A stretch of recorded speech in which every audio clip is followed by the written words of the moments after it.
The Independent Commission of Investigations has commenced a probe into two police fatal shootings. Hi again and welcome. This is Links 007 TV News Report, and we'll be right back with the full details to come.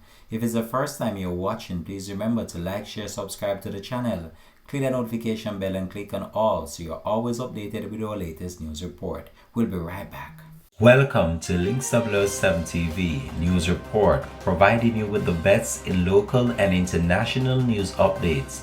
This is a place where you can get the most reliable and informative news information. Links 007 TV News Report.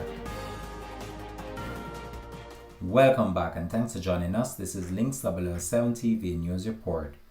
Two teams from the Independent Commission of Investigations in the South Regional Office responded to and began investigation into two fatal separate shootings which occurred by members of the Jamaica Police Force.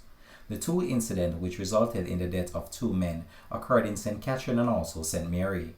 The deceased man has been identified as 25-year-old Robert Duncan and 42-year-old Marlon Bell, respectively. One firearm was reported as recovered from each incident scene. A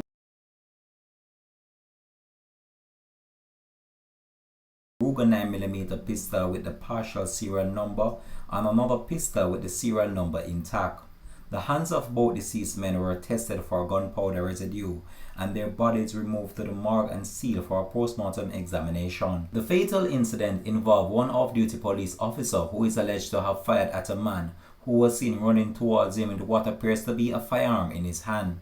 The second incident happened in the early morning of June 15 in the community of Crab Hall in Anoto Bay, St. Mary. The police have reported that three officers acting on information went to premises where an exchange of gunfire ensued, and a man was subsequently seen running with gunshot injuries. Both men were taken to hospital where they respectively succumbed to their injuries. The Independent Commission of Investigations has since commenced a probe into both fatal shootings. This has been Links 007 TV News Report. Thanks for watching.